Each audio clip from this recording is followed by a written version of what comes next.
Hey everyone, this is Scott at Celigo, and in this video we're going to do something really fun. We're going to build Slack automations using Celigo's iPaaS. Before I get started, let me quickly outline who this video is for. So if you're on the IT team and you are looking to do more automations and expose more routine tasks in Slack for your fellow employees, then this video is definitely for you. But if you're on a different team, but you're technical, meaning you can write an AI prompt now to get a JavaScript function. You understand what an API is. You can look at JSON data and it makes sense. You understand workflows, business processes. Then this video is also for you as well. You don't have to be in the IT team to do this type stuff. Before I get started, I also want to talk a little bit about iPaaS and typically people see the iPaaS as this platform where only the mission critical stuff runs. That's where my orders from my web stores get synced with my ERP. That's where inventory is synced between the ERP and warehouses. It's where financial syncs take place. Stuff that requires really heavy change management processes if you're a company that has to deal with compliance and financial audits. And that's all true, but then what people don't realize is that iPaaS, a good iPaaS product at least, can be used to do a lot of fun, simple, low-hanging fruit type automations in parallel, where you don't need to do a lot of heavy change management overhead, and you can build directly in production. And if you find a bug, it's fine. You fix the bug. You expose something on Slack with a button, user clicks the button, it doesn't work, throws a weird error, they tell you on Slack, you fix it, and the problem's gone. Okay, so let's get started. And the first thing I actually want to do before we start looking at Celigo's iPaaS is to jump over to ChatGPT. And I cannot recommend this strongly enough. The first thing you should do with any Celigo automation integration project is start up a ChatGPT chat. Can be any AI platform, actually. We use ChatGPT at Celigo. It's been great, but I know a lot of the other ones like Anthropic, Gemini are also really great too. But I highly recommend launching your AI Copilot, starting a chat, and I'm going to do that here just to kind of show you what I typically do when I'm building stuff. And I'm just going to say, hey, we're going to be doing some Slack automations using Celigo's iPaaS. The AI is going to respond with, okay, cool, let me know what you need and how I can help. And you can start with something really generic, like what do I do first? And it's going to tell you. So define use case, set up the Slack app, put the integration in place. And so we're not going to think much about what use cases we want to do right now, but we do want to drill into setting up the Slack app, because that's really the first thing you need to do. And so I'm going to ask it a follow-up question. Okay, so walk me through the process of creating a Slack app, and what are the best practices? And it's going to tell you where to log in, what's the method, name the app. It's going to give you some of the permissions that you should set, and subscriptions. And we'll get into this in more detail later in the video. But it's giving me these high-level buckets of things that I need to consider. And this is really great because Celigo is an iPaaS that connects with any system, any API out there. It's impossible for Celigo itself to know everything about every single app out there. But AI does know topical information about just about everything out there. So using AI in conjunction with Celigo iPaaS to build stuff is just like supercharging yourself. You have this little assistant that knows a little bit about these other apps and can guide you on what to do in those other apps, which makes it much easier to then set that up in Celigo. And we'll see more examples of that as we progress through this video.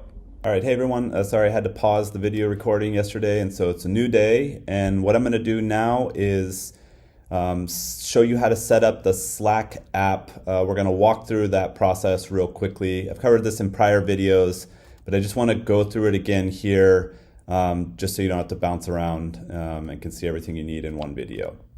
Okay, so you're going to go to api.slack.com/apps. This is where you're going to see your apps. You're going to create a new app from scratch, and I've already done this once, so I'm just going to launch over to the test app that I created. And what I want to do now is just quickly walk through the tabs on the left that you need to think about as you link this Slack app to your Celigo account. Okay, so the first tab is the basic information tab, and the field that's really important is the signing secret. So this is used to sign messages that are sent to Celigo so that Celigo can verify they are from Slack. You're gonna show this value, copy it, and you're gonna paste that into Celigo in your listener. I'll show that later, but just note the signing secret field is very important. Here in the display information, this is also very important. You gotta name your app, give it a description, pick a good color. My recommendation is to name it so that your users can easily relate to what it's doing. So you can be very specific, like HR AI bot, so that users know they're talking about HR with an AI bot. Or you can say something like whatever your company name is, bot, so it's generic, and your users will know that they're dealing with something that you guys built, and it's a bot. Okay, so the next tab that is worth looking at quickly in your initial setup is the app home. And this is basically where you're gonna say, hey, do I want my app to have a home page? Do I want users to see the messages tab? And you can toggle these things on and off really easily. On the home page, you can actually display custom payloads, custom functionality. So there's a lot of cool stuff you can do there. Or you may say, I don't really need a home page. I don't even need the messages tab. All I'm going to do is send messages to users and have them respond back. So you may not need any of this. But nonetheless, the setup's all here on the app home tab. Okay, so the next one that you're going to want to look at is interactivity and shortcuts. So you're going to want to turn this on, and you're going to set this URL to the listener URL that you generate in Celigo. So just know we're going to set this up later, and the URL that Celigo gives us, we're going to plug that in right here, and then Slack is going to send everything to this URL for all these interactivity components, using that signing secret that I just talked about to secure it. And yeah, it's pretty straightforward to just copy and paste and save over here. Slash commands too, if you ever want to implement slash commands for your users, you're going to set the same URL. So the key point is that you use just one URL in Celigo, and you can share that with your app everywhere. And then when requests come in to your listener URL in Celigo, you're going to have a flow with branching that's going to route them to the right place. And then we also have event subscriptions. Similarly, you can turn that on and set the same request URL. The last tab that's worth noting, and maybe the most important tab, is the OAuth and permissions. So you're gonna give your app the scopes that it needs to do what you want it to do. Like if you want to send messages to users, that's a specific scope. If you want to upload files, that is a specific scope.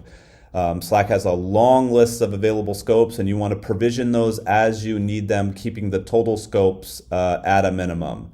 Once you add a new scope, it's gonna then ask you to install to Celigo. So you're gonna then click this install button. That's gonna route you through a kind of a familiar OAuth 2 workflow where Slack asks you, hey, you sure you want to authorize this? You say yes, then it's done. And then this panel is going to show a token, an OAuth token. You're going to copy that token and use that as your token-based auth on your connections in Celigo. So we'll see that in a minute. But just note the OAuth and permissions tab, very important. This is where you're going to give your app the permissions it needs to do what you want it to do. And it's also where they're going to give you the token that you need to copy and paste and put on the connection records in Celigo. Okay, so I think that's everything I wanted to cover on the Slack app setup. And so now what we're going to do is go back over to Celigo. And so I already installed the flow, this dummy flow containing a lot of reusable Slack flow steps. And this is really the heart of the video, is going through what each of these steps is doing. But if you haven't already installed this flow, let me quickly show you how to do that. You're going to go to our marketplace. You're going to search for Slack. And you're going to look at the bottom. You're going to see Slack Helper. Again, it's a single integration tile with a single flow. The flow itself does nothing other than give you a lot of really cool building blocks that you can use to implement Slack automation use cases. We're going to go into each of those in a second. If you click install now, you're going to get routed to our installer screen, where it's going to ask you to go through 4 steps. The first 3 steps are all about setting up the connections that I talked about a second ago with the OAuth tokens. And I think it's worth noting, so like, why are there 3 connections to talk to Slack? That's because Slack has 3 different APIs, each with its own base URI. And because they each have their own base URI, we need 3 separate connections in Celigo to do all the different types of functionality. So saying that another way, Slack is a very big company with a lot of functionality. They have multiple APIs. Each API has its own base URI. And for Celigo to connect to each one, you have to use a separate connection to each one. And to make it simple, you can actually use the same OAuth token for all of them. So let me quickly go back to my homepage, to the version of this that I have already installed. Let's look at the connections really quickly. You can see, so it's http files.slack.com is the base URI, JSON payload, and then the token. This is that token that I talked about that will be in the OAuth tokens section of the OAuth and permissions tab in your Slack app. So again, you'll see a token here, you'll copy it, and you will paste it over here in the token field. Send the token via HTTP header, authorization, bearer, nothing else really to set up. You can kind of choose, if you care about this, how many requests get sent in parallel, but that's not needed in the initial setup. So let's quickly look at the hooks.slack.com. So again, HTTP hooks.slack.com, JSON media type, token, copy the same token value here, header, authorization, bearer, and that's it. And this HTTP, so you may notice this shows as Slack by the time you watch this video. We have a small enhancement that's expected soon that's going to kind of bring these things all together so that they show the same type Slack. HTTP versus a specific app is really fluid in our product though.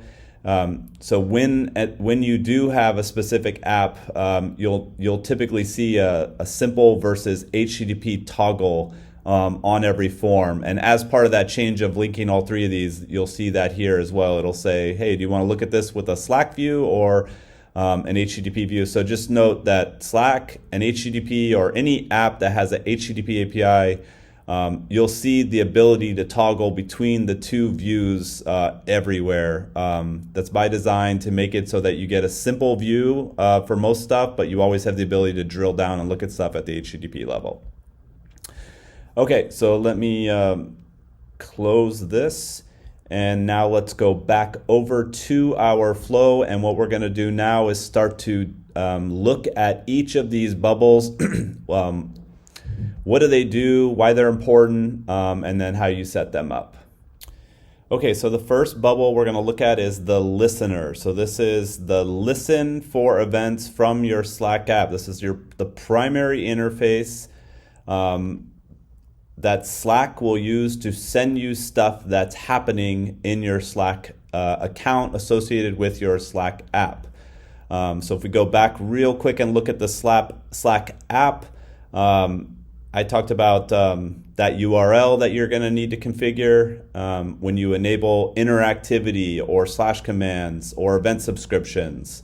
And so this page over here, and let me move this tab next to it. When you have this listener bubble in your flow, the listener is going to have a public URL. When you first create this, it'll actually be a plus button to generate it. But if it's already created, you'll have this listener. You're going to copy this and you're going to paste it over here. And that's it. So then, sorry, that's not it. And then the other really important piece is on your basic information tab, you need the signing secret. So this is where we secure. So we register the URL in your Slack app.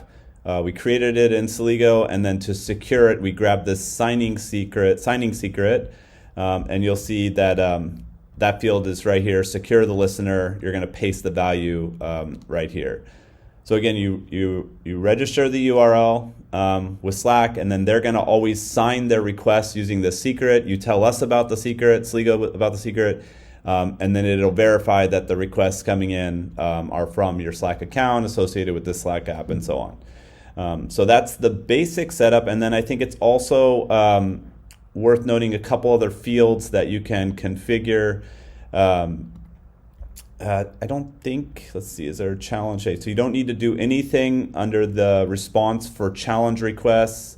You can add mock output, so you can grab a payload that Slack would send and store this in your mock output so that you have this as test data throughout your flow as you're building stuff, and you'll probably generate these things often and save new values to test new use cases. So just note, the mock output field is where you're going to paste payloads that Slack would give you for the purpose of testing your flow.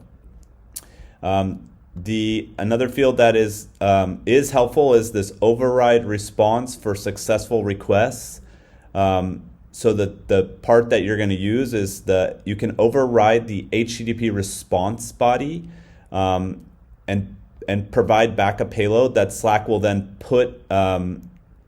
It'll then inject this into the kind of the interactivity messages that your users are clicking and using. So basically, let's say you're doing a slash command.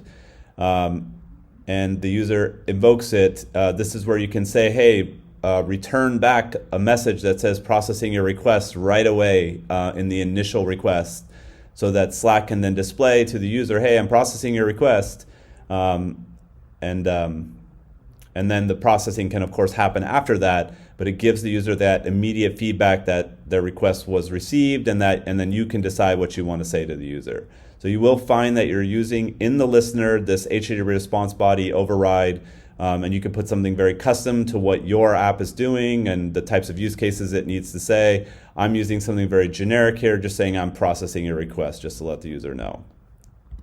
In the advanced section, nothing really to set here. Okay, so I'm going to close the listener. And again, once you have this in place, then once you've set it up on the Slack app side, you can actually start sending payloads to your flow, and you can watch those as well. So I should have mentioned this earlier. You can go over to the view debug logs, and you can start. Where is it? So I haven't run this one yet, but you can start to debug requests.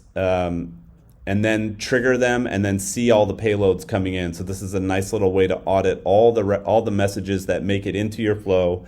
And then you'll also see ones where the auth fails as well. So if someone's trying to get in and they don't have the correct signature, you'll see those failed things as well here in the logs.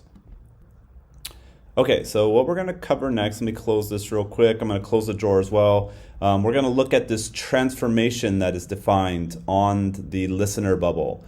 So here I'm using a JavaScript transform. So when you install this, this flow, you're going to get this bubble. It's going to come with this script pre-built. This is a very simple transformation script, but it does need a JavaScript function to do what it's doing.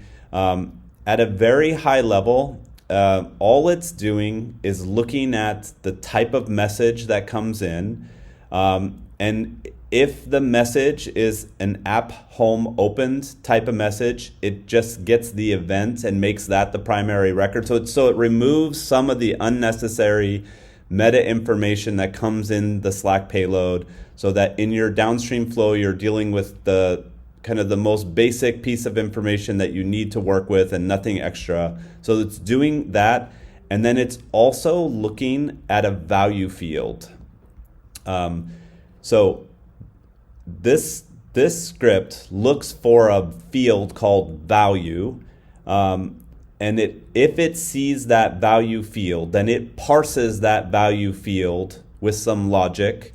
And then splits the value that it parses into its own little mini object with key value pairs. Okay, so why is it doing this?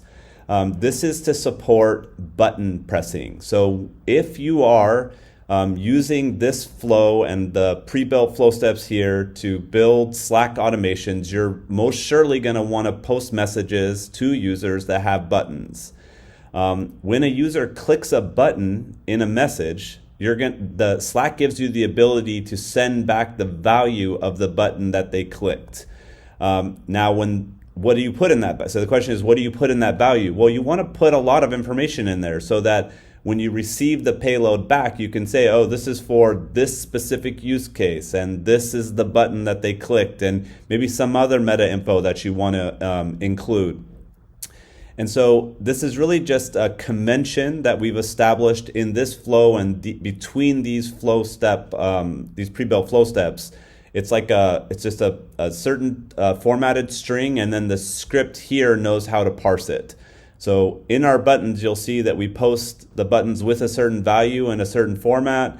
And then here it's going to parse it, and then that allows us to then figure out what exactly the button was that was clicked in a really easy way in our flow. And so we'll see this in more detail as we go through the different flow steps. But just note, on this listener, there is this transformation. It's a JavaScript, and it's a JavaScript primarily because we're doing this parsing of the value field, and it's a convention that we picked and decided to use. You could choose other conventions and other ways to do this. This is just the way that I've chose to do it. And so if you're using this pre-built flow step and the ones that are also posting the messages with buttons, it'll work really nicely together. Okay, so the next flow step that we want to look at is use hooks.slack.com API to update that the message is being processed. So again, the source of this flow, it's just the listener. So this is entirely real-time event-based stuff happening. And then once the messages are received, they go over to the right-hand side of your flow, which is how they're processed. And we just have this initial bubble at the beginning. And I also have a filter here because this is only relevant for some types of events. So Slack will only send you the ability to use the hooks API for some events. And you can see that I have that here. So I check like, hey, did they give me a response URL? And then is the type of the message block action? So if these two things are true, then I know that I can use this hooks API to update the message that that things are in progress. And this is because the listener here doesn't let you, so they don't, that custom response that they give you doesn't work everywhere. I wish it did, but it doesn't. And so you have to use a different approach for different types of messages. And so here I just have that built out. So if you're trying to listen to a message from your users and you want to respond back, hey, we're working on it, so that they don't think it got ignored, you're either going to be able to achieve that in the listener by posting in the response, hey, processing, or you're going to need to do it in the next bubble, the next flow step. And then we're going to use the hooks.slack API because they give you a URL. So basically, let's go drill into this actually. They give you the URL that you should use in the payload. And so all you're going to do is just get that part that's relevant, and then we'll automatically post to the right place. And then in your request body, so this is the thing we're posting back, this is where you can say what you want to send. And in this case, what I'm doing is, so this message that I have here is getting, it has a bunch of blocks in it using Slack's block kit, and I'm basically returning only the first block back, and then I replace the rest of the message with something that says, hey, I'm processing your request, and there's an hourglass flowing sand emoji there. So again, a user will, and actually maybe what I'll do is I'll show this real quick over in Slack. Okay, so here's a message that we posted, that was posted to me. This is just a test, but so we built an automation that sends expense report approvals to a manager from an employee so that the manager doesn't have to sign in to, in this case, it's Coupa to approve an expense report, but it could be Concur, it could be Zoho. And so here is a message that the bot sent to me as the manager of Suresh. And here I can see the buttons that I can either approve it or reject it. And so what I'm going to do is reject because this is a test. And if we watch closely here, we're going to see that the rest of the message was replaced with a processing your request. And then when that finishes, we see that it was updated again with a success check mark. And the way that first piece was accomplished, the hey, I'm in process, is what I was showing here in this flow step that just uses the hooks API and the response URL that they give you in that payload to respond back with a I'm in process. And then the pattern that I think is really nice is you just replace all of the blocks except for the first one with the message so that the user kind of gets like an updated message that's much easier to read than looking at a whole expense report. They just see this updated version with the little tag and emoji of what happened. Okay, so again, that's accomplished with this flow step here. Now, after this flow step, you'll notice that we have branching. And let me see if I can zoom out a bit so we can see we don't have one, two, three, four branches. And let me drill into the branching router itself. So we have it set up so that we're looking basically at what type of event are we trying to process. We want to match the first matching branch, meaning the first kind of filter that it matches. It's going to go down that branch and not any other ones. And the first one is home tab opened. So this is, we saw this earlier in the Slack app setup itself. If you go to app home and you enable a home tab, then you can then intercept those events. Anytime a user comes to the home tab, an event will get sent to your listener, which then gets routed through this branch because we're looking at record.type equals app home opened, and then the tab equals home. There are other tabs too you could look for, but this is what a branch would look like in your flow for handling the specific event of the home page on your Slack app was opened. The second branch is was a button clicked. So here I'm looking for that value field that I talked about. So again, all of my messages that contain buttons are using a convention that I established for the way I want to do all my flows. I have a value field. Inside the value field, I'm passing along a use case. And so I'm just, if this record has the value field with a use case, then I know it's a button was clicked, and then I can also have multiple different use cases as well, and you could have different branches for each one. And so in this one, I just have one generic button clicked branch but you could definitely have specific branches for each type of button that you've put out there.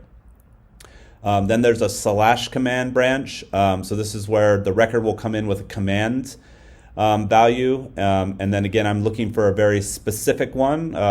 I just created a fun use case, ask AI something to generate something. But you can have as many commands as you want, and then each one can have its own branch. Some could share branches. It's really kind of arbitrary how you want to set it up. And then finally, there's this dummy branch, which just serves the purpose of, there was a bunch of other pre-built flow steps that I wanted to include in this single flow, so it's easy for you to install this stuff. This branch, the way things are ordered in this branch doesn't really matter. It's just a dummy placeholder branch for me to include some extra stuff. Okay, but just taking a step back, when you hook up your Celigo account to your Slack account and you want to build all these automations, you're going to have a listener. You're going to have this initial import to respond back with hooks, especially when you can't respond back with the listener request, the original request where that doesn't work, like for buttons, for example.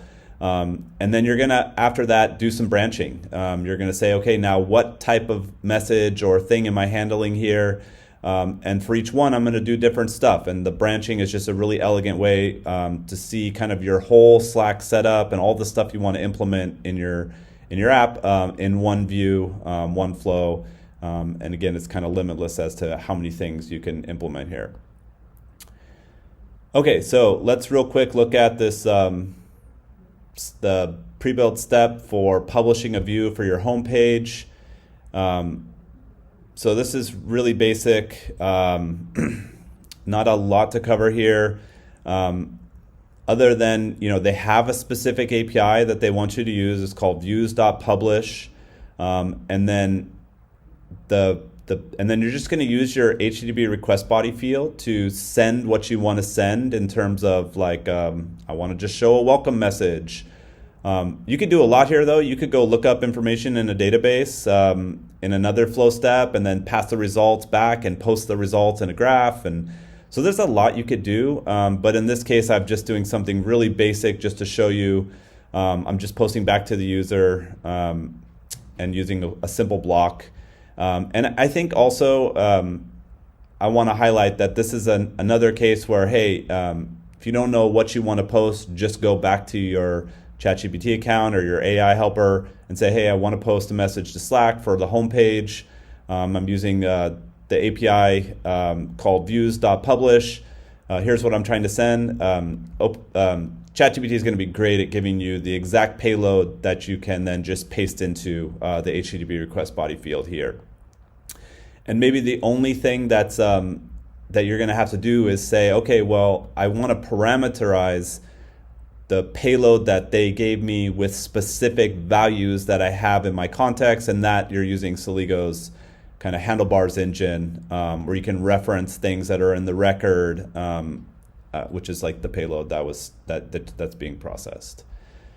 Okay, so let me close this one. All right, so now let's look at a button being clicked. And so we already saw that initial message, hey, it's in process. And really what this flow step is doing is then updating it to say that it's done. So actually let me close this. So realistically, what you would have is some other thing before this.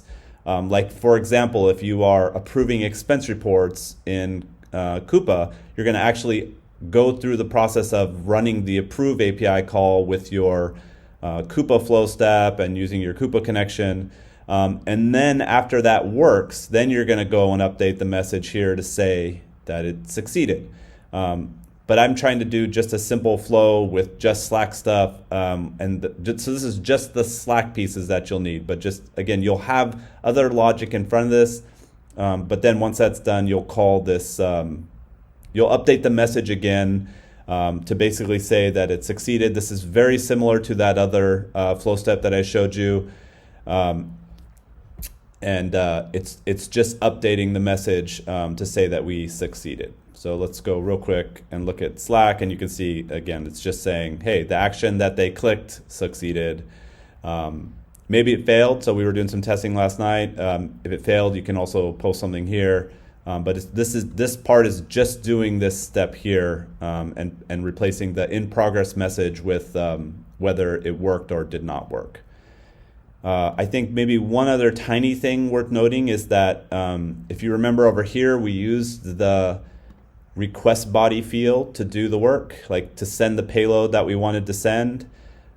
In this case, we are using the mapper to do the same. So here you can see that we're sending the same payload, but just using Celigo's mapper functionality, which is it's just a really powerful way to build up JSON payloads.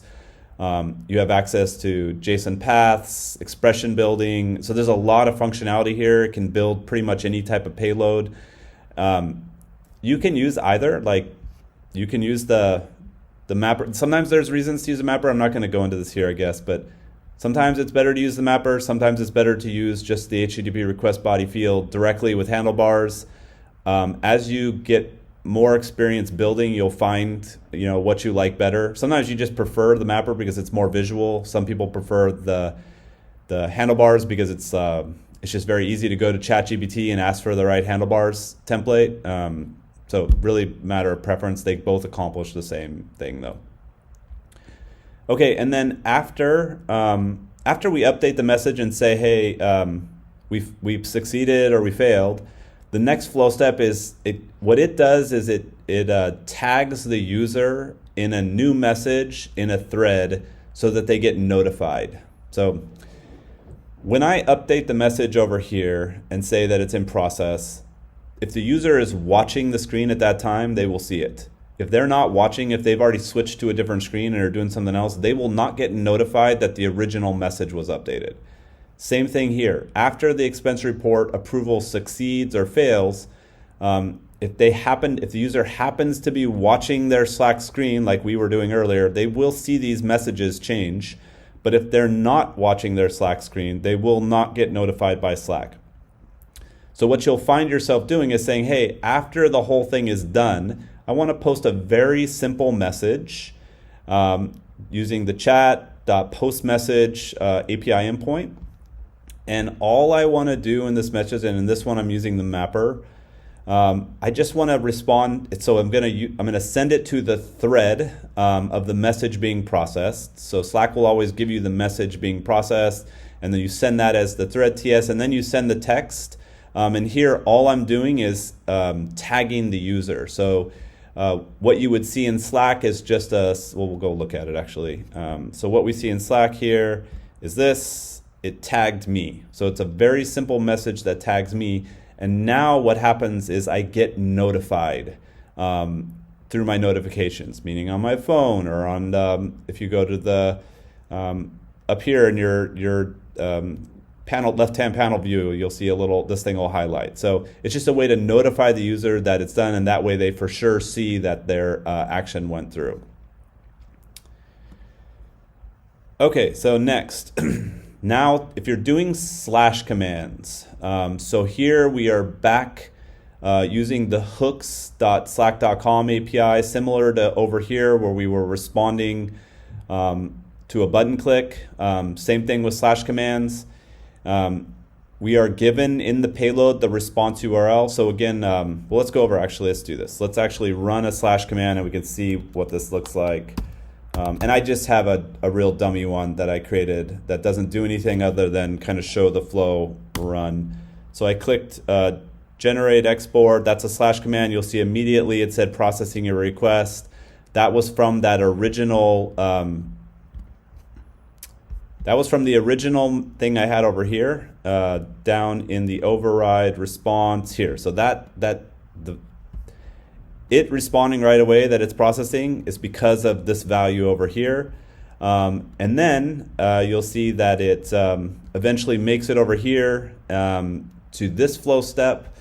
That flow step gave me the response URL.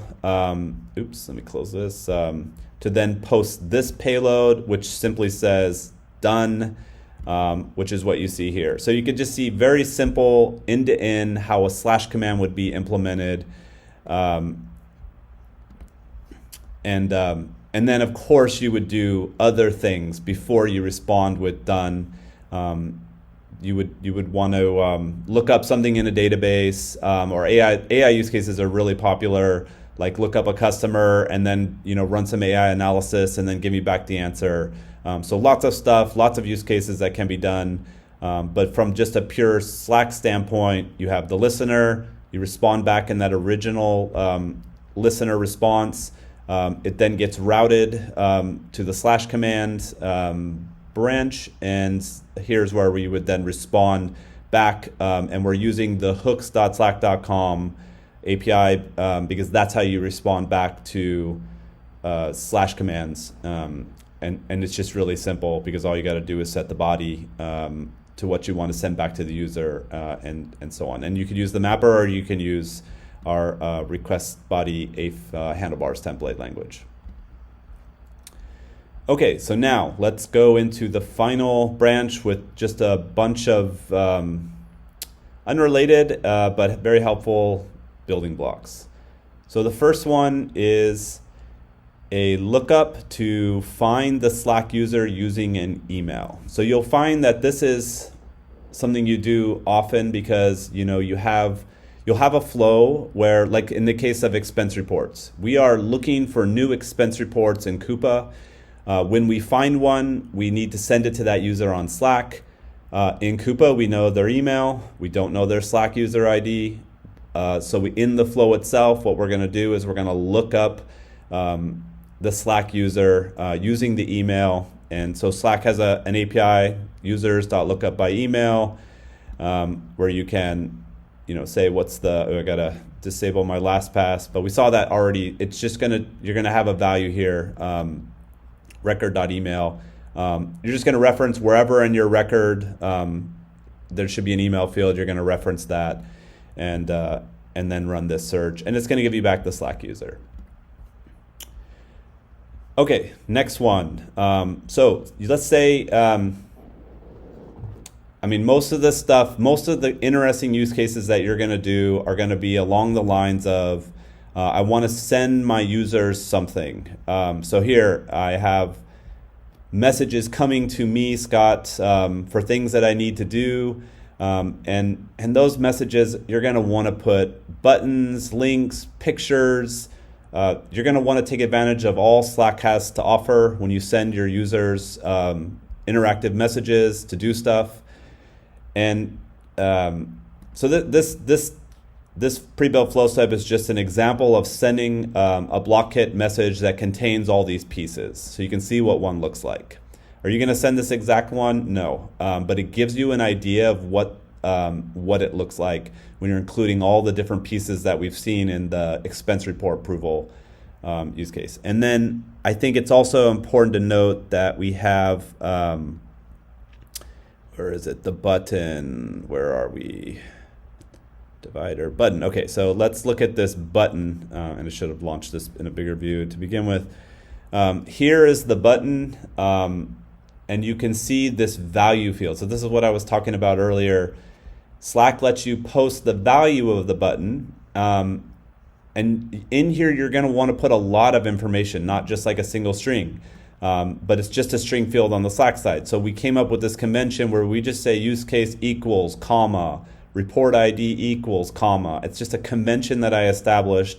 And now what we can do is, as long as we follow this convention, we can include as many fields as we want in the value string for this button. And then when we listen for button clicks with our listener, it has that transformation script that parses this and then turns it into a really neat, nice, easy to use JSON object for your branching. So again, the button, Slack lets you put a string in the value field. We decided to use this pattern of use case equals, basically key equals value, comma, and you could repeat that with as many as you want. And then the transformation script that comes with this flow is going to parse that into a nice, easy to use object. When you're doing these buttons, this is another example where you really want to go over to ChatGPT and ask it for payloads. Slack also has a block kick builder that you can do. So I highly encourage using that as well. That's where you can define these and view them in Slack's UI before actually putting them anywhere. But again, it's really nice going over to ChatGPT and saying, here's what I'm trying to do in my head. Can you just help me get the right payload? It's like the best helper in the world. Okay, and then, all right, so now the final thing that I want to show is uploading files to Slack. So before I show, it's a 3-step process. So these 3 bubbles have to go together when you're putting this in your flows. But before I show that, let me quickly show you why do I care about this? So in the expense report approval messages that are getting sent out. So when you get an expense report, it's nice to see all this information, but the one thing that is critical that I need to see too is the receipts. And if you can't show the receipts, then, well, I probably can't go on just this information. I actually need to see the receipts as the manager to make sure this is a legit expense. So what we did is we include the receipt in the message itself as part of the thread. So you get the top level of information where you can approve and reject, and then you can also view in, and however many receipts there are, you'll see a different file attachment. And you can zoom in this, of course, just using Slack. But this is something you'll want to do. You'll want to include files in your messages so that users can take actions on that data. And all right, so now let's go back over to Celigo to see how this is done. The first thing you do, part of the reason too, the main reason it's a 3-step process is because that's how Slack has dictated it should be with their API. So they first require you to say, hey, ask for an upload URL and a file ID. So you tell Slack, hey, I want to upload a file, give me the URL to upload to and a file ID. And here they want you to say what's the file name, what's the file size. So you have to provide that information. Now, if you're getting these files, and we'll see this, I'll show a flow, the actual flow that sends this these expense reports to users. But if you're using a Celigo flow to get the files, we're going to give you this in a file meta object. We'll give you the name, the size. So you'll have this info available to you, and then Slack wants it as well. So you send this request to get the upload URL. Once they give you the URL, so you're going to map that back into our, just like a little object, we want to map that back into our payload that we're processing. That's what response mappers do. So it's very important to don't forget this step here. And then we're going to use the files.slack.com API to actually upload the file to Slack. And this is not totally uncommon for apps to have separate APIs that you use to upload files. And here, so here we have to use this specific API, files.slack.com. We're just posting to the URL that they gave us to upload to. I'm using this substring expression because it's everything we send is always going to be relative to the base URI, and they give you the full URI. So it's just a way of including just the part that you need that ignores the initial base part. And then the request body is really simple here. It's simple to send. It's not simple to know what this would be in advance, but it's pre-built here for you to use. So it's just name, file, value, blob, type, attachment. So just be sure to use this multi-part form data, this exact request body, and it'll get sent to Slack seamlessly. And so just, again, use these pre-built things because it's really hard to figure some of these things out on your own.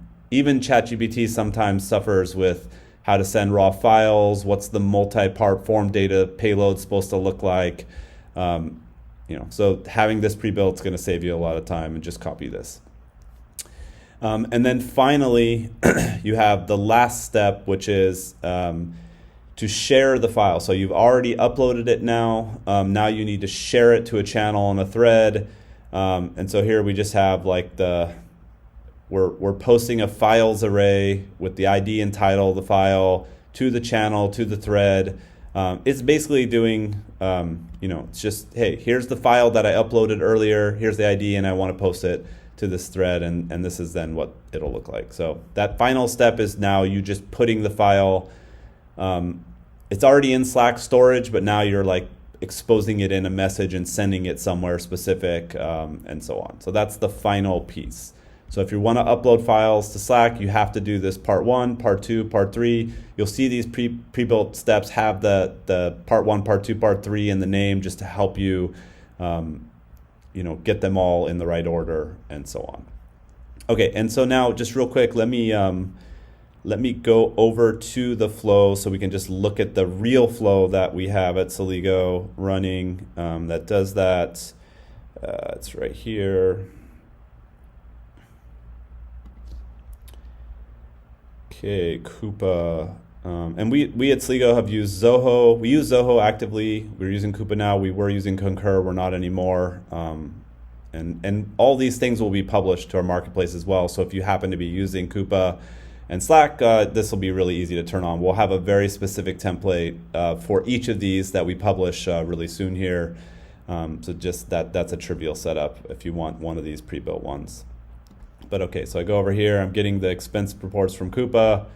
And then you'll see at the end, this is where I'm uploading the file, and then sending the message, and sharing the file, and so on. So that's those 3 steps in action. And again, this flow is getting a Coupa expense reports from Coupa, running on a Delta 15-minute schedule, and sending those to the approver on Slack. So most of this video was about the flow that's getting events from Slack, but you're going to have these other flows that are getting stuff out of other business apps and sending them to Slack. That's the other half of the battle, but that's primarily going to be flow steps for those other apps, and I'm not covering that stuff here.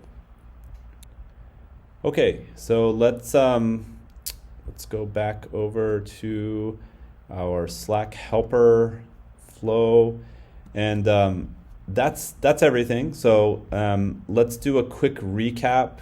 You can get this Slack helper integration from the marketplace with all these flow steps. It's probably best to install it once and then reuse. So once these things are in your account, it's very easy to reuse specific flow steps, and any other flows, it'll automatically clone copies of them. And if you don't want to install the whole integration for some reason, you can always source individual flow steps from the marketplace as well, just directly. That's fine too. I personally like to have a local copy, but it doesn't matter. And then, I think just also want to close with, so what we saw are a lot of pre-built steps for building Slack automations using your Celigo iPaaS. There's a lot of different use cases you can do here. A lot of them are low-hanging fruit, especially with these pre-built steps that you can pull into your flows. Your fellow employees will love this type stuff. So, I can't tell you how many people have said thank you for that expense report, those expense report messages, so that you don't have to like MFA into Concur to like approve an expense 5 times a week. Like, what a pain. And so building these things out, again, your fellow employees will love you, and they're just really fun to build too.